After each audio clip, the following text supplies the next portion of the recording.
Good morning. I'm Anne-Marie Hayes, and thank you so much for coming.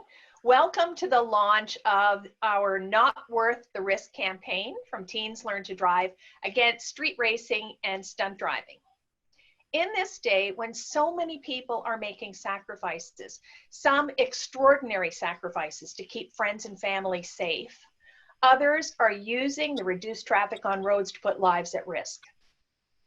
From spontaneous actions like the 18-year-old who terrorized other drivers by driving 3 times the speed limit on the QEW, to highly organized races and planned intersection takeovers, there's been a big spike in dangerous driving on public roads. As the roads become busier, as things open up, they're not going to stop. So today, you're going to hear from people who know what's happening on the roads and about what they're doing to curb dangerous behaviors. You'll also hear from professional high performance and stunt drivers about why we all need to be concerned about this. And then you'll meet the TL2D team. And they are young people who are extraordinarily talented. They've put together this campaign, which is really peer-to-peer. It's for young people from young people. As we go through, if you have any questions, there's a Q&A button at the bottom of your screen. Please use the button, type in your questions. Our manager, Emily, is fielding questions, and she'll read them off at the Q&A at the end. I'd also tell you that this campaign will run from now until Labor Day, September 7th. And we are recording it. So you will get a link to the recording afterwards, which we would welcome you to share with friends and family. I'll also tell you that we'll be sharing videos with you and animations. And we're doing it through Zoom, so you will see Zoom lag. Things won't look as high quality as you'll see them on television, on the website, and on our social media. So with that out of the way, I would like to introduce our moderator today. Our moderator is John Derringer, who has been hosting Derringer in the Morning on Q107 for almost 20 years. And I'm very proud to say he's also my brother. So here's John. Thank you, Anne-Marie. It is a pleasure to be here with everyone today. And I think like so many of us, I have a few different interests in what's going on. One, we have a 16-year-old daughter, our eldest daughter. Her goal is to get her driver's license by Labor Day. So needless to say, driving and teen driving is top of mind for our entire family. The horrific situation that took place in Brampton last week, how that can't stick with you is beyond me. I think that will be with us for some time, as it should be, because it's a reminder of how horribly wrong things can go on our roads. And then also from a very personal standpoint, we live in Aurora, and behind our house is a forest, and it's maybe a couple 100 meters deep.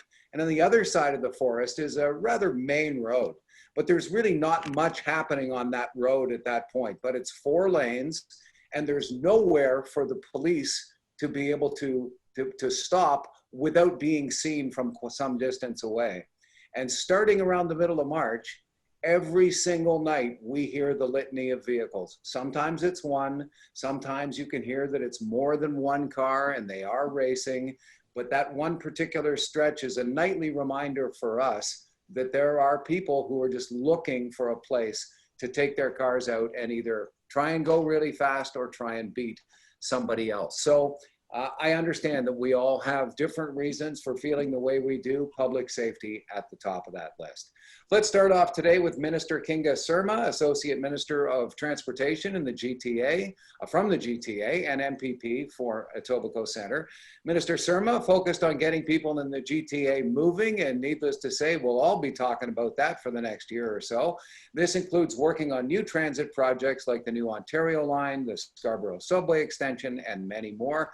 Her comprehensive knowledge of municipal, provincial, and federal orders of government has allowed her to effectively address transit concerns of Ontarians and local issues. So without further ado, Minister Kinga Surma. Thank you so much. And actually, as you were doing an introduction, people were walking through the room, so I'm glad that they're gone, so it's a little bit quiet. But I just wanted to really thank all of the participants for inviting me and for allowing me to participate today. This issue is very important to me as well as Minister Mulrooney, because as you know, one of the top priorities at the Ministry of Transportation is of course keeping our roads and highways as safe as possible. The ministry has been working very hard on this over a very long time, and we have a very good road record.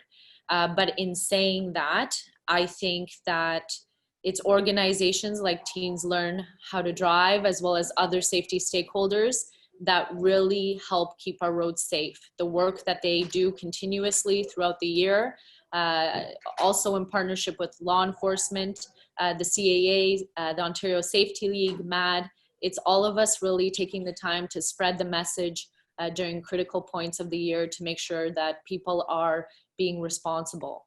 And I am especially concerned right now because all of us have been working very hard to keep Ontarians safe, as you know.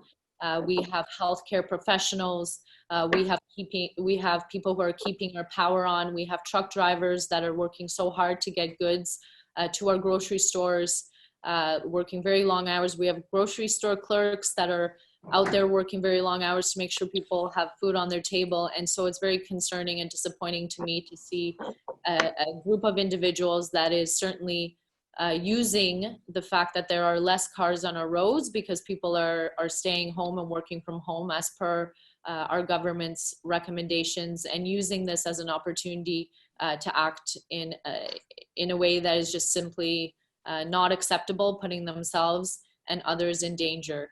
And so, I mean, the Premier himself made a comment about this during one of his press conferences, that this is reckless and careless, and it absolutely is. And so I wanted to thank Teens Learn How to Drive. I had an opportunity to meet with you ahead of time to get your thoughts and to review the campaign. And I just want to let you know that I was absolutely blown away with the work that you have done. The campaign that you put forward is just incredible. It grabs my attention. It gets the message out there. And I certainly like that you're tackling a specific demographic. I also held a roundtable recently with PA VJ, our member from Scarborough, who's obviously works very hard at the Ministry of Transportation with various stakeholders and law enforcement. And there was a clear consensus there that work needed to be done to address this issue. Of course, it continues to be a certain amount of uncertainty in terms of the virus and the pandemic, but we have to act, and we cannot allow these terrible accidents and this reckless behavior to continue.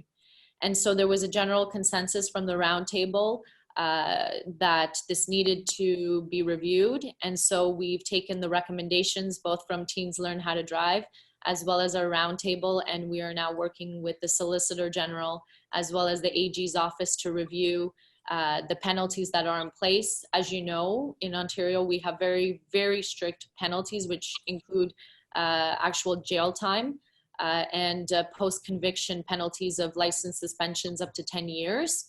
For second offenders. But what's frightening to me in terms of the discussion that I had during the roundtable was that it was young drivers, novice drivers, as well as repeating offenders that were participating in this type of reckless behavior. And so we're looking through the penalties with both the AG's office as well as the Solicitor General's office to see what we can do to target these two demographics and really discourage the behavior. One of the points that Teens Learn How to Drive made to me, which I completely agree with, is that many people don't know how serious of an offense this is, and they don't understand and really recognize the penalties and how it can truly impact your life, your future life, your ability to get to work and other things. And so I just want to sincerely thank you all for the wonderful work you're doing, and just know that we're getting moving on this, and we will continue to consult with you and other safety stakeholders in weeks to come. Thank you very much, Minister Surma. Let's move into the City of Toronto. City Councillor James Pasternak was elected in 2010, re-elected in 2014, 2018. Way to go. Nice. Sitting on the Mayor's Executive Committee as current chair of the Infrastructure and Environment Committee. He's also chair of the North York Community Council. Councillor, the stage is yours. Good, thank you very much. If I had any more chairs, I'd have a dining room set. But I'm here on behalf of the mayor, and I'd just like to thank Anne-Marie Hayes for the wonderful initiative that you've got here. Of course, Mr. Derringer for moderating, Associate Minister Surma, and we welcome you back to City Hall. We've got to see you back here so we can talk about transportation issues again. Sergeant Kerry Schmidt, I see of the OPP, James Hincliffe, professional Indy driver, and of course, Demi Chalkias. I hope I've said that right. Welcome to all, and this is a vital conversation.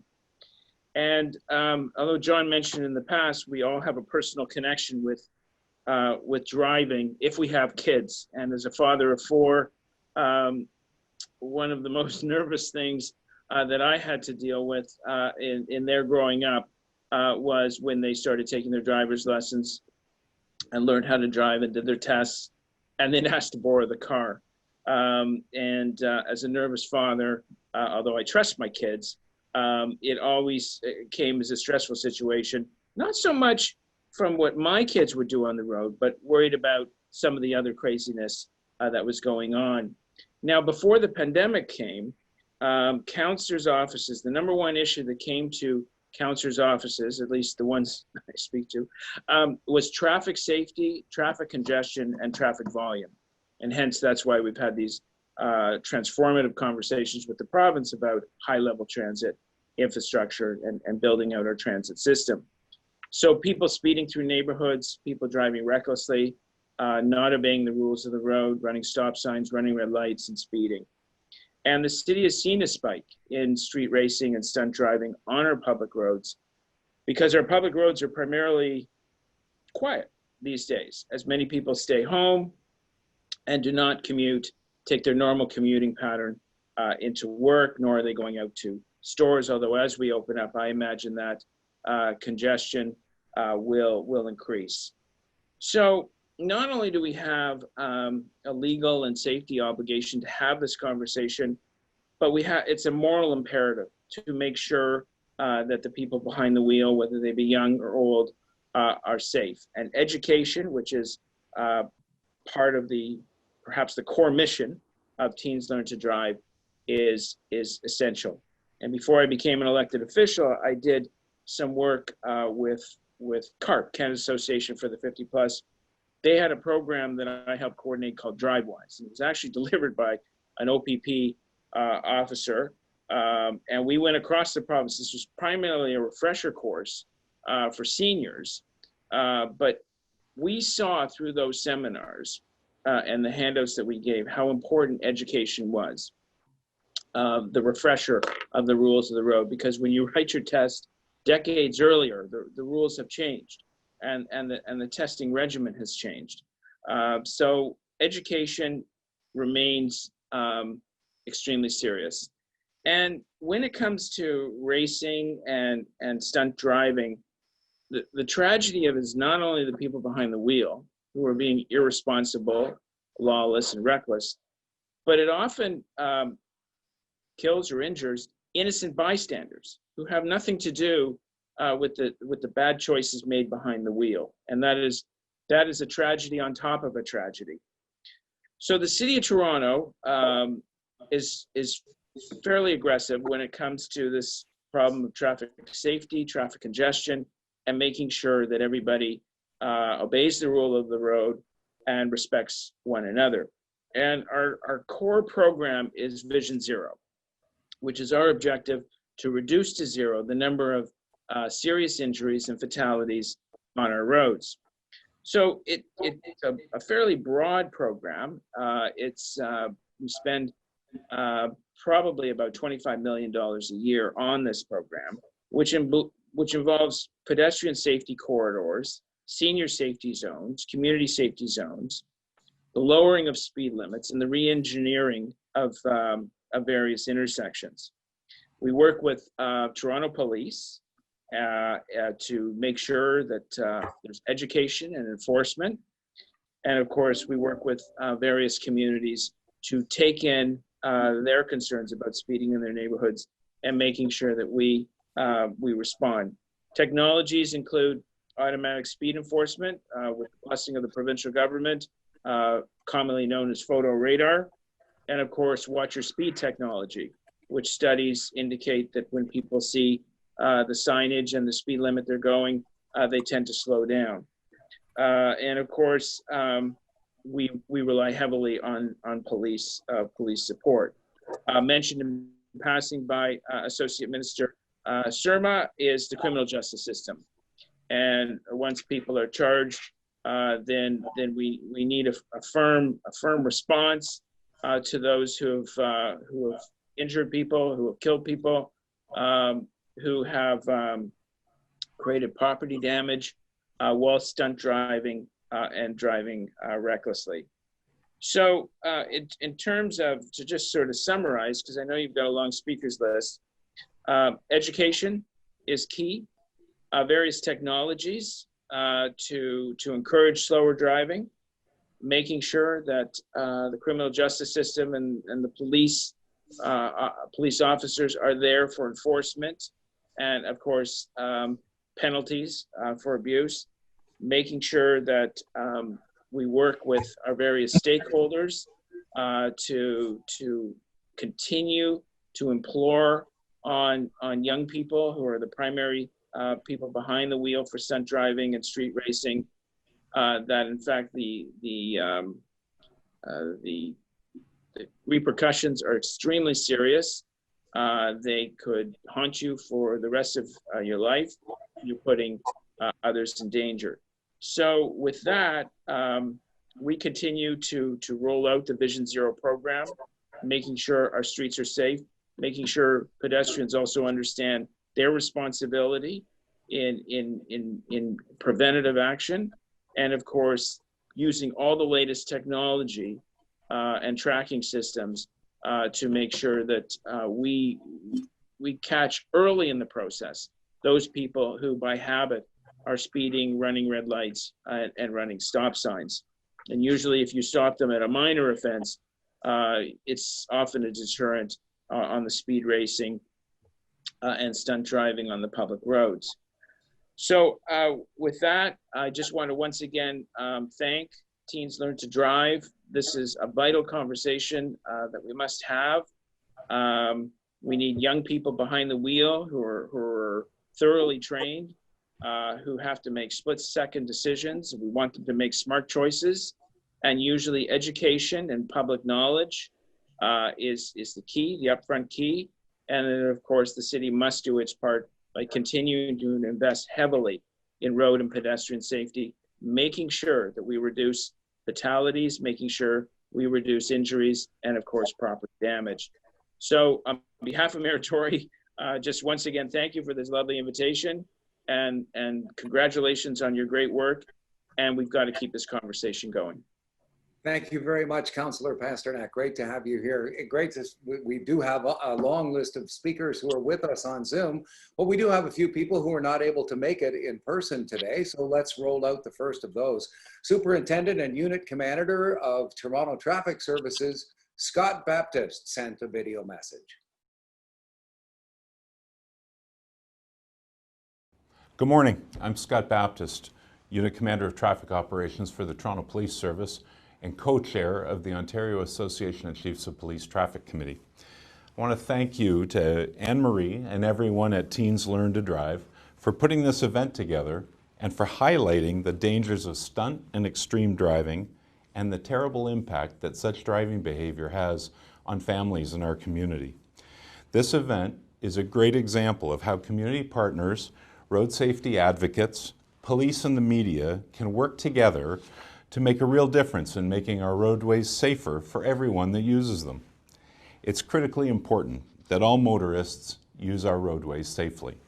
No community can accept extreme driving or dangerous driving because the costs associated are too high.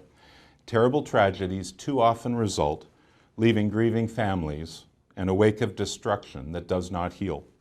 The message is simple: speed kills. We all know that extreme driving puts everyone's safety in peril. All people that use our roadways, including the driver of the speeding vehicle. In 2019, the Toronto Police Service charged 379 people for dangerous driving, 332 more for stunt driving, and over 44,000 people were charged with speeding. Thus far in 2020, Toronto Police has laid 156 dangerous driving charges and issued 558 charges for stunt driving and over 45,000 speeding tickets, many of these due to the introduction of a Vision Zero enforcement team that has been deployed daily since the beginning of the year to locations identified through analysis requiring a higher degree of police-led enforcement. Drivers charged with stunt driving or racing face an immediate 7-day license suspension and 7-day vehicle impoundment, regardless of whether the offender owns the vehicle or not. If convicted, they face fines ranging between $2,000 and $10,000. And for a first conviction, a driver receives 6 demerit points, a potential license suspension of 2 years, and could face a jail sentence of up to 6 months. A conviction also leads to being labeled a high-risk driver, meaning major increases in car insurance premiums or possibly even an inability to obtain car insurance.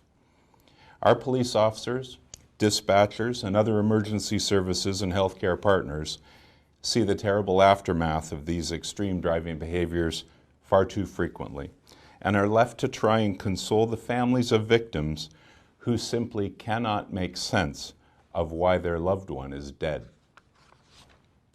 It is critical that we do things differently. We know that there are many car enthusiasts who are really into their cars and who meet regularly to show them off to others. These get-togethers are not the problem.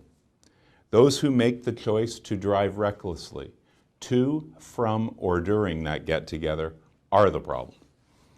Our streets are not designed for excessive speed, and they're busy.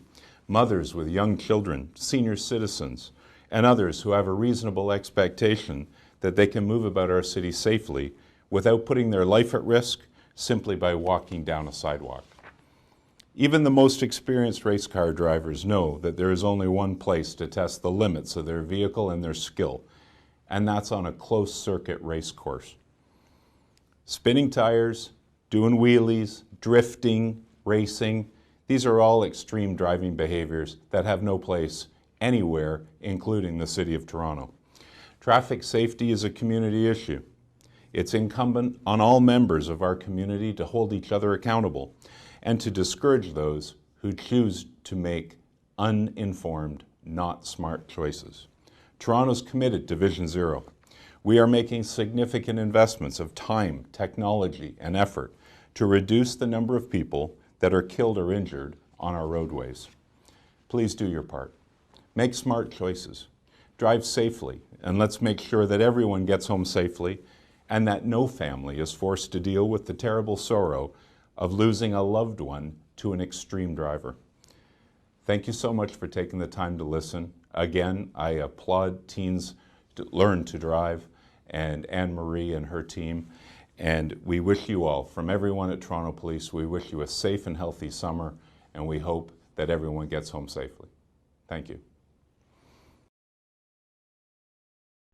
Thank you. Thank you very much, Superintendent. Well, I mean, what we keep seeing here already is a whole lot of downsides and very few upsides to this kind of driving. I mean, the points, the insurance, the money that it will cost to, and the fact that it is lifelong for a couple of seconds of thrills. The more we see this and think about it, the less sense driving like this makes, if it made any sense at all to begin with. Up next, we have Stephanie Cowle from Parachute, a premier voice in injury prevention in Canada. Stephanie is here to talk about Parachute's efforts to curb dangerous driving behaviors. Stephanie. Thank you, John, and thanks, Anne-Marie, for the invitation to be here today. Our team at Parachute is really excited to be getting ready to hold our 8th annual National Teen Driver Safety Week this fall, October 18th to 24th.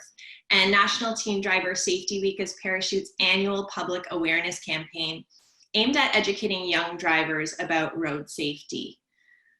The focus for this year will be on speeding, so we're really excited to be aligned with Teens Learn to Drive about how important this topic is, because speeding is a major cause of road crashes and fatalities for youth. Research shows that teens are more likely than older drivers to speed, and 1/3 of teen driver deaths in Canada involve speeding as a contributing factor. This is unacceptable, and we need to change this. For this year, our National Teen Driver Safety Week campaign will be fully virtual, and our theme is speed is no game. And as we've heard today, not worth the risk. Through this theme, we'll focus on a gamer's perspective to show teens the dangers and risks a player will encounter when they speed. Dangers to the driver, but then also, as we heard, dangers to pedestrians and others that are trying to share the road system that we all need to look out for and protect with our actions. We look forward to sharing more information about our campaign. We invite everyone to, teens, parents, community partners, to join conversation about speeding not being worth the risk. Follow this Not Worth the Risk campaign now. Join us again in October for National Teen Driver Safety Week when we talk about how speed is no game. Thanks very much for having me. We look forward to sharing more information with you as the month rolls. And thanks to all the speakers here today. Thank you very much, Stephanie Cowle and Stephanie with Parachute. Up next, we're going to go back to another video, a lady who she must have more than 24 hours in her day because she seems to be somewhere all the time. And today, where she happens to be is at Mississauga Council. So by video, Mississauga Mayor Bonnie Crombie. Mayor Bonnie Crombie here from the great city of Mississauga. I'd like to start off by thanking Anne-Marie Hayes from our Mississauga Road Safety Committee for inviting me to provide an update on the rise of reckless and dangerous driving behavior in our community. I'd also like to recognize her team at Teens Learn to Drive for all the work they do on their campaign called Not Worth the Risk. Thank you for being a young group of leaders stepping up to address this very serious issue in Mississauga and beyond. Since the beginning of this pandemic, we've seen an increase in fast and furious style street racing here in Mississauga. Open roads are not an invitation to speed.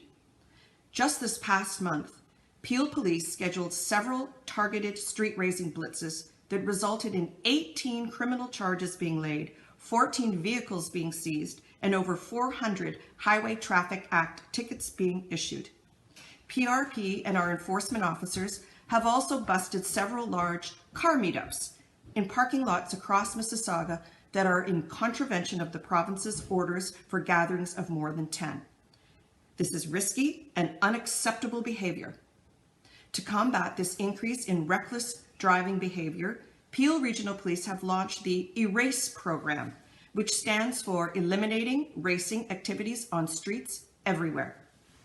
This program will help change driver behavior through education and strategic enforcement. Peel Regional Police and our bylaw team are actively engaged in this growing concern and continue to make sure our roads are safe for everyone to use. My message to drivers is clear. Speeding is dangerous and it kills. Let's continue to work together to keep our residents and our roads safe for everyone. Thank you. Well, thank you very much to Mayor Crombie. There we go. Speaking of very well-known, I believe Donna Maurice, who is with Peel Regional Police, we're just having a bit of a problem getting Donna hooked up here. So we will move on to our next guest. Very, very well-known for a number of reasons. One, he's just a darn good guy. You see him around the GTA. You certainly see him on social media, on Heavy Rescue 401. He's a sergeant with the OPP, has been with the OPP for 20 years. The man, the legend, Sergeant Kerry Schmidt. Oh, I don't know about that. Thanks for having me. Thanks for being part of this important conversation. We certainly take road safety, as everyone here, very seriously. And like we've heard already from Toronto Police and everyone else who just has the same message that we are trying to communicate, we need to take these drivers off the road that are putting themselves and everybody else obviously at risk. And I can tell you across the province already, just since really the pandemic struck, middle of March, we've already taken about 3,400 cars off the road for the specific charge of street racing or dangerous driving. That is significant. We take about 30 cars off the road every single day. And this is not just extreme, exotic, sports, modified, tuned cars. This can be pretty much anybody's car that is running late, in a hurry, going well in excess of the speed limit, racing with other vehicles, not drifting, well, sure, drifting as well, but, you know, trying to beat traffic as they're carving a lane through traffic on provincial highways, large and even secondary and side roads much smaller. And this is just OPP enforcement, never mind all the other regional services across the province. This is certainly a considerable and massive issue that we need to address. My job in the OPP is to try to educate and inform the public as to what we're doing. And when I post updates on these kinds of egregious drivers, those are some of the highest engaged posts that we put out. People are furious that this kind of behavior is happening on their highways, and the fact is people are dying because of it. And it is something that folks that maybe are participating in these activities don't realize the dangers they're putting themselves in. And if that's you running late for an appointment, or if it's a group of car enthusiasts that are trying to get out and push their vehicles to the limit, there is certainly issues that we have regarding that kind of behavior. Listen, I love cars. I love driving. I love going fast. I have had some awesome opportunities. I've been up at Mosport. I've been, you know, we go down to the Honda Indy every year when it happens, and I've had some really cool opportunities. But doing it in a sanctioned, safe, controlled environment with marshals and flag people and radio communications, everything working together makes that experience that much more enjoyable and fulfilling. If you are trying to race and show off the power of your vehicle as you're driving by an 18-wheeler on the highway, I don't know what kind of pride that gives you, but it shouldn't do anything. The problem is we have an attitude within a very small group of people that are using this as almost a game. They love this cat and mouse, and they actually want to sometimes even bait police and law enforcement into engaging them. You know, we're certainly not going to put the public at risk, and we have to always balance public safety over everything that we do, but we need to change this behavior. And every time someone calls 911 to report dangerous drivers out on our highways, we will send officers to intercept, try to intervene, and remove those drivers from our highways. Demographically, when we look at it, 2,800 stunt driving charges specifically, another 600 dangerous driving charges. That's just since the middle of March. And so those are huge numbers, but the biggest demographic are those males between 18 and 25, and the second one is males between 26 and 35. It tails off from there. There is a segment of females involved as well, but much, much less than those young men. And so we just implore everyone to try to use your influence on people around you. Change drivers' behavior. The speed limits are out there for a reason. We share the roads together. We need to do our part. And the last thing we want to do is get called to serious crashes when we're knocking on people's doors telling them that their son or daughter or loved one got mixed up or tangled up in a crash because of a stunt driver or a street racer. Unbelievable. Street racing, dangerous driving is the #1 killer on provincial highways right now, and that needs to stop. Thank you very much, Sergeant Kerry Schmidt with the OPP. And speaking of the OPP, a big part of their mandate in this area is the 407. And I guess when you look at the size of the highway, it would be a pretty inviting target for some. Kevin Sack is the Vice President, Marketing, Communications, and Government Relations at 407 ETR, and is, needless to say, a strong advocate for road safety. Kevin Sack. Thanks, John, and thanks, Anne-Marie, for having us on the panel today. Suffice to say, I'm not going to repeat the very, very good messages that everyone has spoken about. But like you say, John, we're an open road, and especially since the pandemic began, we've had a big stretch of open road. OPP patrols our roadway. We patrol the road. We keep an eye on it 24/7, and we'll inform police when we see activity that's taking place that shouldn't be, and OPP will get those people, which is great. I mean, the enforcement side of it is one message, but just to echo Sergeant Schmidt, really it's an attitude issue with a small group of people. We don't find it to be a constant problem, but it does happen, and people look at our road as being a potential place to engage in this behavior because of its open nature and the fact that we've had very low traffic. So we want to do everything we can to try and get this out of people's minds and reduce the tragedy that results from it. And that's the only message we had today. And I certainly just want to thank police and the Ministry of Transportation and Anne-Marie and Teens Learn to Drive for arranging any opportunity to talk about this with the public. Thanks. Thank you very much, Kevin. So we've talked quite a bit about safety and enforcement, but what we haven't done yet is hear from really, really, really good drivers to see what they think of stunt driving. And we're going to talk about the term stunt driving, I know, in the next few minutes as well. Demi Chalkias is a race car driver, started at 2018, the Pirelli GT4 Sprint champion. A bit of a change in life, Demi, and you decided this is what I want to do, and you've made a great success out of it, not only as a racer, but as a stunt driver as well. We'd love to get your thoughts on this program and stunt driving as a whole.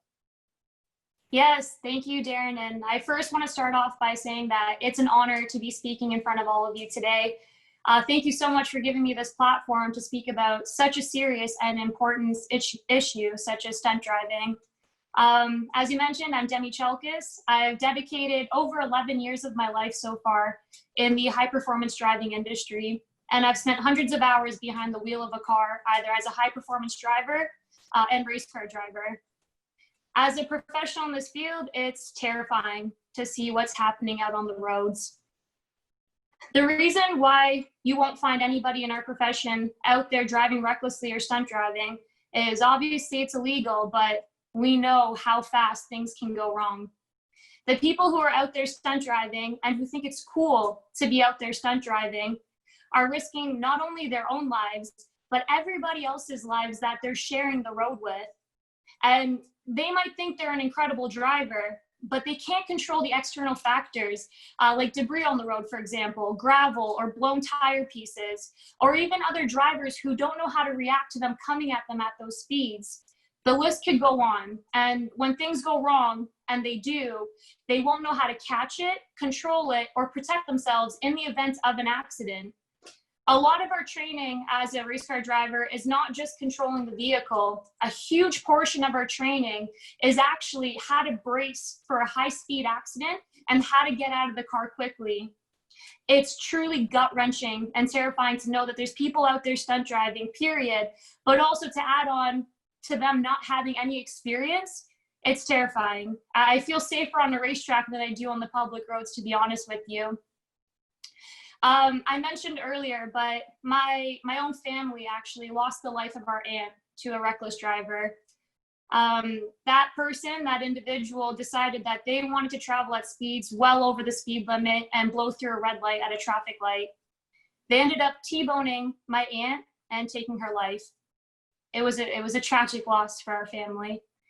And the unfortunate thing about that is that that's just one of many tragedies that are experienced due to reckless driving. I want to use my platform not only as a driver, but as a coach and an instructor to help take that from the streets and bring it off the roads and to a racetrack where they can come and sit with an instructor sitting right seat with them to coach them how to properly drive their vehicle, driving techniques, and to get that thrill of driving and speed out, but in a safe and closed environment. As we mentioned earlier, a beautiful family lost 3 daughters and their mother just last week. Enough is enough. This is terrible.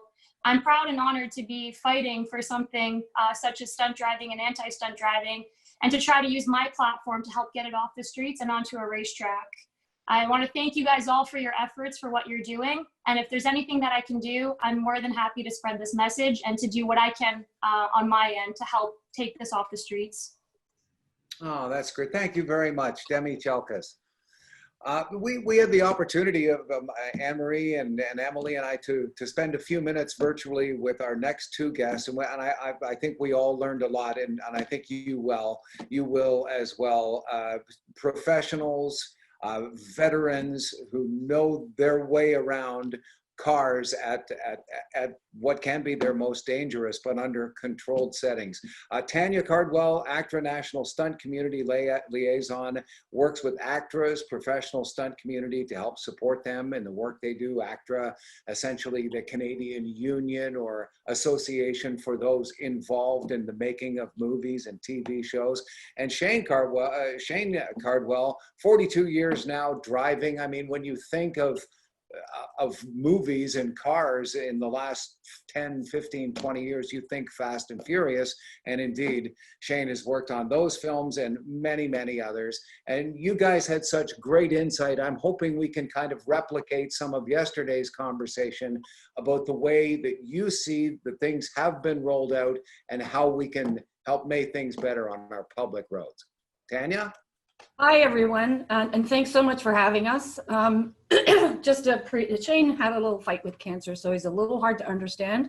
So I'm going to help him through this. So first of all, we applaud teens learn to drive. Oh my gosh, when we heard about this, it was, what can we do to help? It's such a worthwhile cause, and good on you guys. Like, really and truly good on you guys for taking this initiative. The first thing we want to talk about is stunt driving. What you're seeing on the streets is not stunt driving. I assure you that is not what he does on a movie set. But believe me, what we do is rehearsed, it's planned. It takes months to do what we do, because we have to find locations, we have to plan, we have to rehearse everything. When this first came out as stunt driving, it shocked the stunt performers across Canada, and because it's not stunt driving, it's reckless endangerment. That's what it is. It's criminal. And we don't do that on any film set. Yeah, so the term stunt driving, what in essence it's doing is encouraging these folks to do it. It glorifies this dangerous activity. We shouldn't be giving a badge of honor to this bad activity. Exactly. This is not in no way at all compares with what they do on a professional film set. This is one of the Fast and Furious drivers, and I assure you, you will never see him doing that in the streets. In fact, if you check his record, he doesn't even have a speeding ticket. Okay, this is not cool. And I know I speak on behalf of all the professional stunt drivers across Canada and in the United States when they say to these drivers, please don't do it. It is not cool. There are places where you can go and get these kinds of experiences. So what is stunt driving? First of all, it's, as Shane says, it's incredibly well planned. Some of the sequences in Fast and Furious literally took months, and in cases up to a year, to plan before they ever sat foot or sat in a seat in a car. And to be a professional stunt driver, moreover, it's not just about spinning your wheels and going fast. You've got to learn precise control of a vehicle. You literally need to learn to stop on a dime. And in fact, in the driving school that Shane has, that's what he teaches professional stunt drivers to do. You need to have precise control of that vehicle. Also, these sequences we perform on film, we are surrounded by 20 to 40 other professional stuntmen who have as much driving skill and experience as the person who's doing the lead driving. We're surrounded by police forces that shut streets off for us to make sure there's no interference. We have ambulance support. We have everything you could possibly need. The cars are specifically rigged for what we are doing.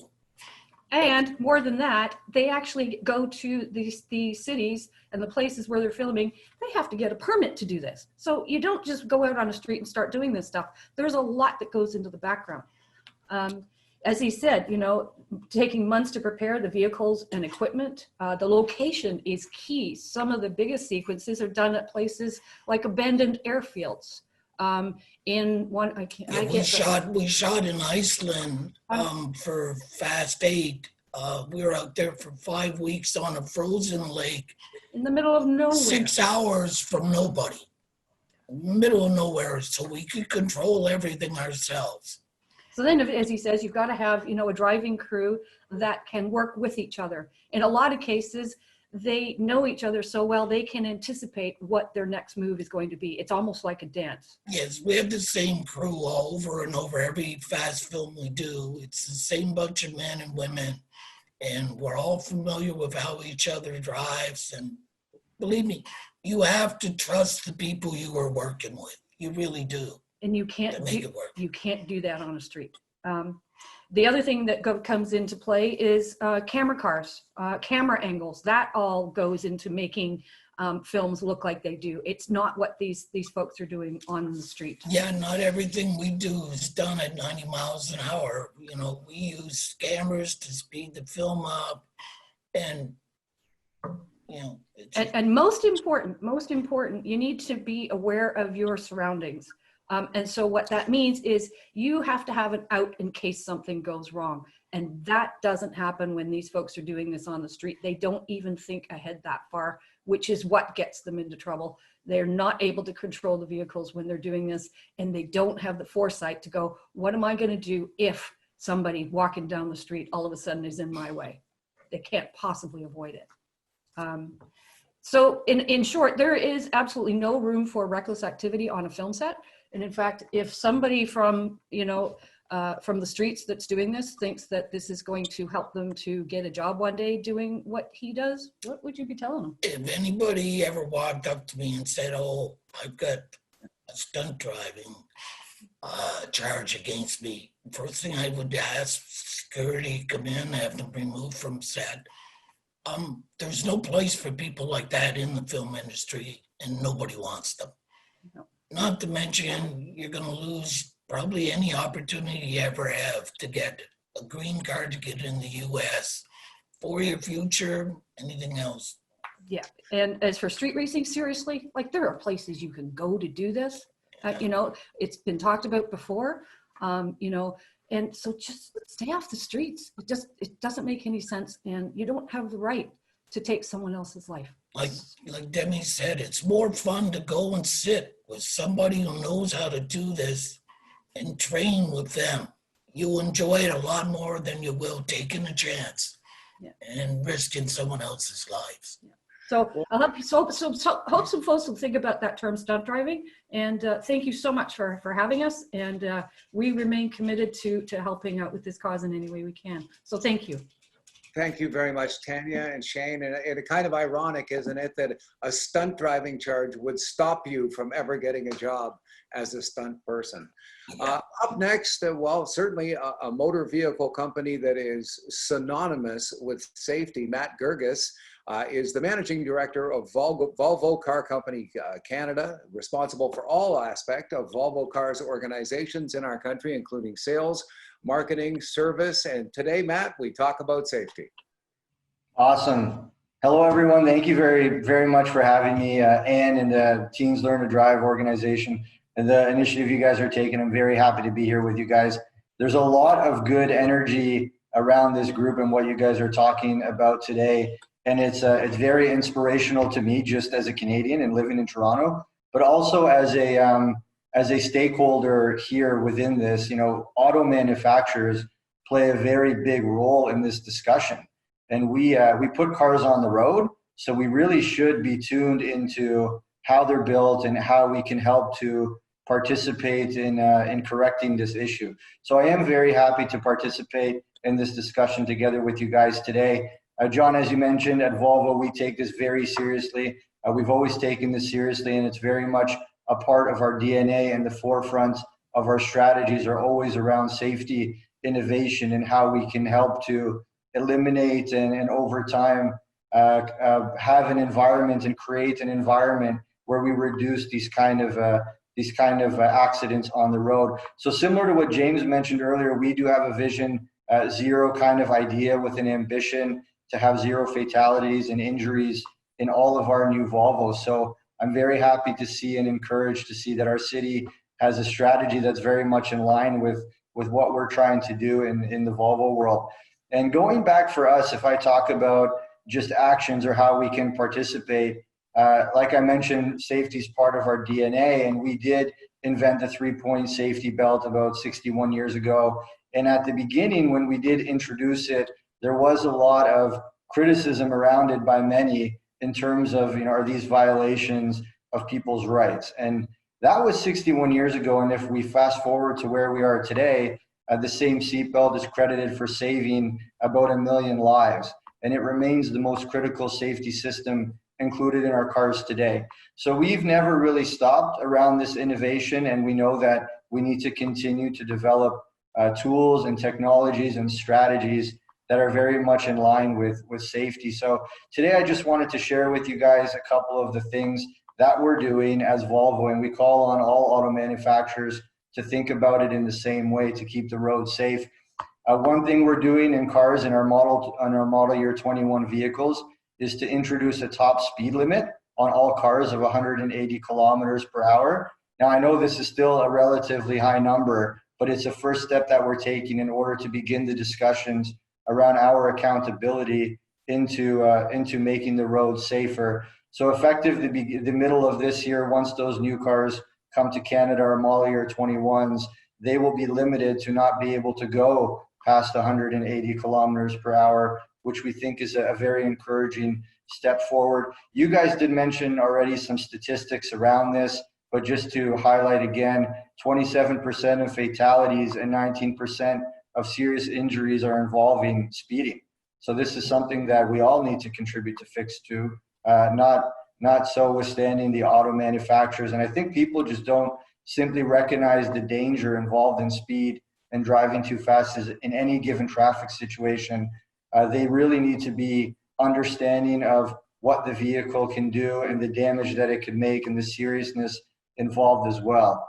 So with this introduction of the speed limit, we are hoping that this will help to reduce some related accidents. I mean, even if it's just one, it's a step in the right direction. And we really do hold other manufacturers and ask for them to do the same. Amongst this, we're also always investigating ways that we can use technology to help improve safety and speed. One example of that is investigating geofencing. So geofencing technology could allow for us to be able to reduce speed around school zones and hospitals as an example into the future. So these are the kind of discussions that we're having within the organization on a global level on how we can do this. And while we know that a speed cap is not a cure-all, it's definitely worth doing. So we are taking a step in that direction. Similar to what we're doing with the speed cap of 180 kilometers, we are also introducing the care key standard as part of all of our model year 21 vehicles. And what the care key allows you to do is to set limitations on the car's top speed. So you can imagine that you have one key that functions to allow you to control the entire vehicle, and then you can set restrictions on another key, and you can give it out to anyone in your family where you think that they might need to have a little bit more of a safety measures around the control of the vehicle. So if you have a new driver in your family, or if you have any concerns around, generally speaking, limiting speeds of the vehicle, then the care key will give you the opportunity to do so. So in addition to this, with our care key, there's many other driver functions supporting that will automatically be initiated. So this is a great tool for young drivers who are just starting to drive, and they need to understand the capabilities of a vehicle and what it can do. So those are just a couple of the initiatives that we're taking as Volvo to help contribute into this cause, to help make the roads a better, safer experience for all of us. And hopefully we'll be able to, together with our other manufacturers around the globe, be able to participate in this cause. So thanks again for allowing me to participate with you guys today. Very encouraged by the work you guys are doing, and grateful to have this opportunity. Thank you, Matt, and thank you for everything that Volvo is doing. It's been great for the last 55 minutes to speak to so many who are in positions of authority, those who can actually make change. But I think there's another very important group here, and that is youth itself. And it's one thing for a 17 or 18-year-old to hear a message from somebody who is in their 50s or 60s, but I think it translates differently when it comes to somebody who was in the same position they're in not very long ago. And I think the youth of the Teens Learn to Drive team is a big key to that. It's young people speaking to young people, and you ask, well, how are they speaking? Well, they're doing it by being videographers, animators, social media experts, all the ways that you are able to really get to 16, 17, 18-year-olds, because the people we're talking about, the team from Teens Learn to Drive, was 16, 17, 18, not that long ago. They range from 18 to 28 years of age. So let's see some of their work, the Teens Learn to Drive team, on display. Thank you, John. And I'll start out by just showing our website here. So here is our campaign page. This is our website we've been developing, and we're super duper proud of it. It serves as a resource hub for videos, blog posts, infographics that cover all aspects of safe driving. We worked with experts on the subject matter to create very informative content for any teen or young adult driver to have a fantastic head start at being a safe driver. All content is free and available at our website, teenslearntodrive.com, and we encourage anyone here today to visit and check out what we have to offer. And I'll show you a PSA that's available on our Not Worth the Risk campaign page, and will also be shown on TV. Hey man. Yeah, I see you. Are the streets blocked off yet? You're gonna lose that bet, man. I'm not gonna choke. Bye, Ellie.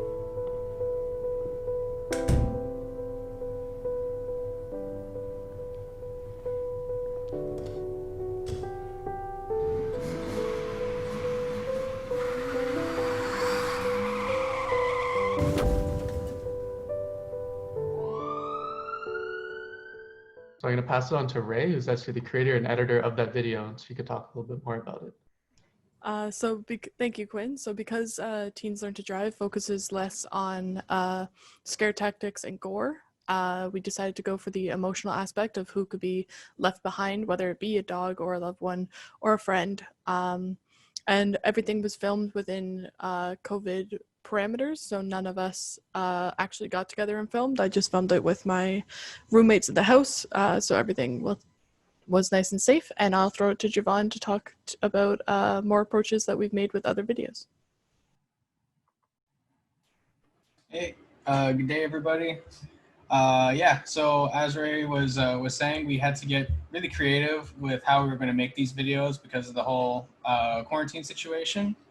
And so we made that PSA, and then we also made this series called Game On, and basically it's just like the whole message is life isn't a video game. Like when you're street racing a video game, there's no stakes. You don't lose any lives, but like in real life, yeah, you only get the one. So we already finished our first episode for that. So if Alice wants to show that. You can see what we've been making.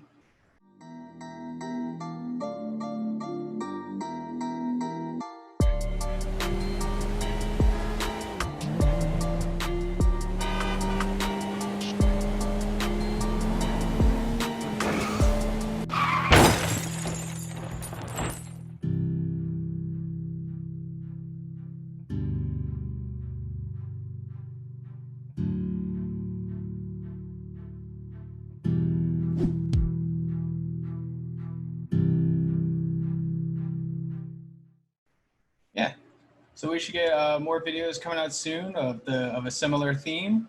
And then another idea we had was contacting professionals in the industry like Demi and like Shane here.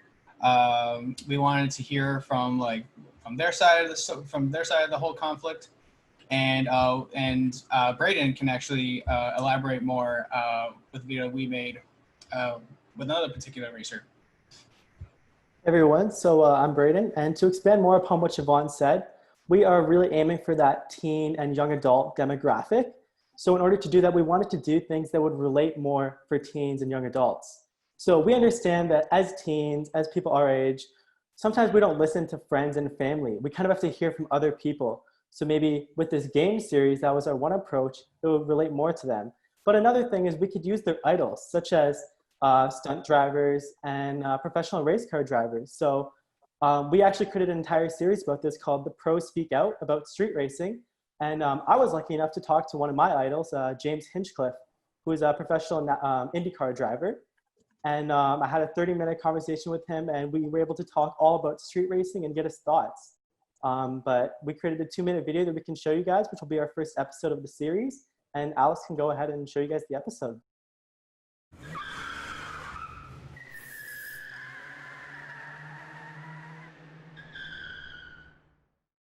Please help me welcome James Hinchcliffe. James Hinchcliffe. We got James Hinchcliffe.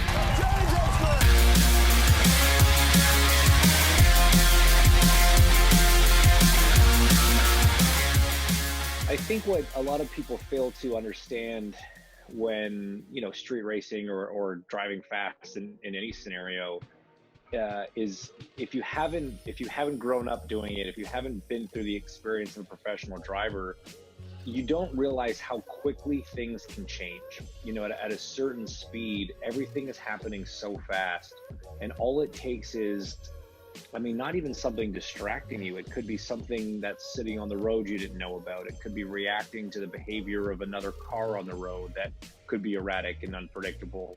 It could be a change in surface. It could be a change in weather. At a certain speed, a big gust of wind or a sudden downpour of rain can have a disastrous effect on what a car does.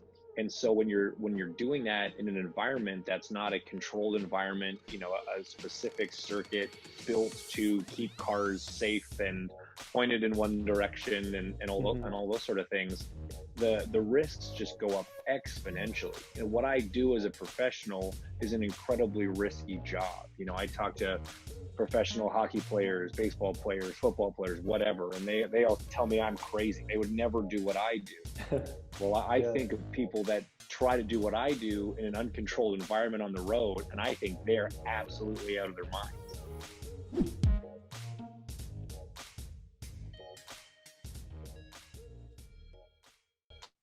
Yeah, so unfortunately with the circumstances, it seems like we were experiencing a bit of lag there, but hopefully the message still got across. But that's the first episode that we're going to be releasing. But I'm going to pass it off to Mahad to talk more about the graphics that we're doing here at Teens Learn to Drive.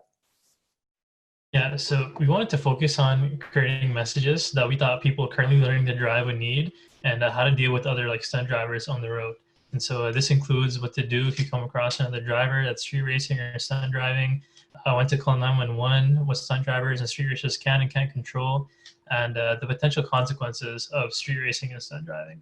So the approach we took in creating these graphics that convey these messages is that we wanted to design them in such a way that appeals more to teens and young adults, which is the main demographic involved in street racing and stunt driving. So we wanted to make them more vibrant and colorful, and overall give them a more cartoony look to appeal to younger people. And all these resources are available on the website for you guys to see. And although we felt that still images were not the most effective way to grab people's attentions, we decided to create animations as moving images so it would be more eye-catching and better get our message across to the youth. So I'll now pass it on to Anton, who will talk more about how he created the animations for us. Hi. So for our animation style, we wanted to create a theme that could reach our target audience effectively. So as you'll see on our animated posts, we were able to take that vibrant branding that Mahad was talking about of our campaign and animate it in a way that enhances the ability to grab our attention, the audience's attention easily through the little movements and transitions that we included. Also, throughout all of our animation and branding of TL2D, we have branding that can be extended past the limits of our Not Worth the Risk campaign, as you'll see from our other social media posts and videos that will enhance the brand image as a whole.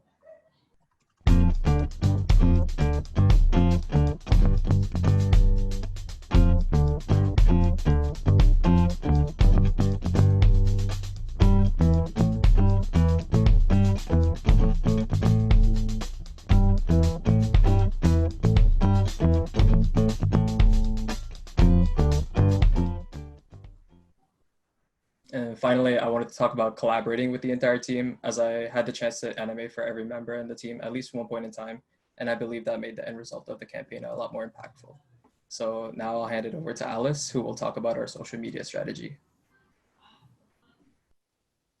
Sure. So all the content that you just saw, and then as well as some of the videos that were kind of laggy, sorry about that, guys, but all of our content can be seen across all of our social media platforms and of course our website as well. So Teens Learn to Drive are currently on Twitter, Facebook, Instagram, YouTube, and then we recently moved into LinkedIn and TikTok as well. So LinkedIn is a great way to reach the audience of young professionals, and some of whom may also be novice drivers themselves. And of course, TikTok kind of perfectly matches our demographic, as the audience on TikTok tends to be teens and young adults, which is perfect for our messaging for safe driving. And then when we are posting on YouTube, we are also incorporating a lot of relevant trends and newsworthy things that are going on in the world, using hashtags and memes in order to get our messaging to reach the widest audience as possible. And of course, you're currently seeing on the screen, or you should be seeing on the screen, all of the social media links for all of our social platforms. So we are at TL2D today, pretty much everywhere. And then our YouTube is just youtube.com/teenslearntodrive. And then our social media platforms and all of our content can also be seen on our website, like I said before. And please follow us. We greatly encourage everyone to follow us everywhere, and then also to share our message, just so, again, we can reach the widest audience possible and really get our message about safe driving across. Wonderful. Thanks very much, Alice, and the rest of the team. And now I would like to bring out Emily, who has been doing everything behind the scenes. She's the one who's been turning people on, turning people off, and now she's got a list of questions that she'll ask our audience. So a few questions that we have are, what are your goals for future campaigns? Well, our goals are always around safety. This particular campaign that we're doing right now is relevant because this is what's happening. So we choose a different campaign every year according to what the needs are. But always it's about education, it's about changing behavior and making driving safer, the road safer for everybody. We have another question that may have already been answered, but it's how long is the campaign going to last? I believe you said until Labor Day this year. That's right, which is September 7th. Another one is that it was mentioned that stunt driving may be the wrong term to use when talking about illegal activity on public roads. So what would the process be to have that changed? Good question. Perhaps I can try to address this question if that's okay. So I pulled up the act, the 2007 Safer Roads for Safer Ontario bill, and the word stunt is included in it. It's a piece of legislation which would require likely an amendment to an existing piece of legislation. So this would have to, more than likely, and I will confirm with my staff, but it would have to go through the House. So that would be something from my end. Wonderful. I hope that we can get that changed then. We also have Donna Maurice back now. If we could quickly introduce her, maybe. Sure. Acting Sergeant Donna Maurice of Peel Regional Police is very appropriately in charge of the ERACE program, that is Eliminate Racing Activities on Streets Everywhere, designed for exactly what we've been talking about, designed to change poor driver behavior through education and street strategic enforcement. So nice to have you join us, Acting Sergeant Donna Maurice from Peel. Thank you. Sorry for my tardiness. We had some technical difficulties for a bit, but now we're up and running, so thank you. So I am in charge of ERACE. Did you want me to just talk a little bit about a race now, or do you want to come back to me? Sure, no, if you have something prepared, or you just want to tell us a bit about a race and what you do and what you plan to continue doing.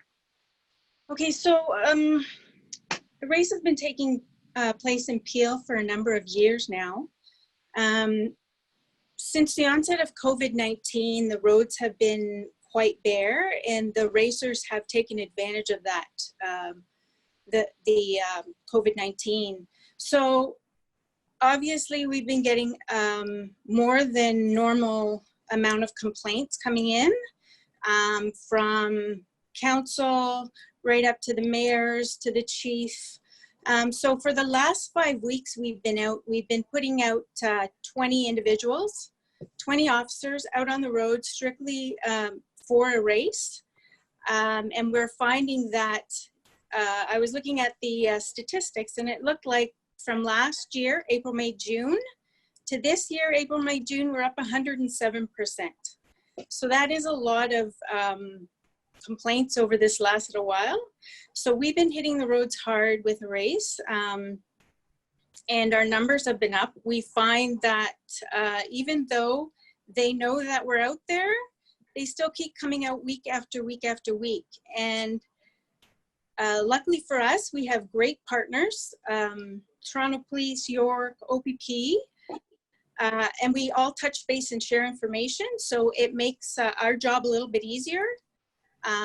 But our main objective is to keep the road safe for all road users, including vulnerable road users. And right now,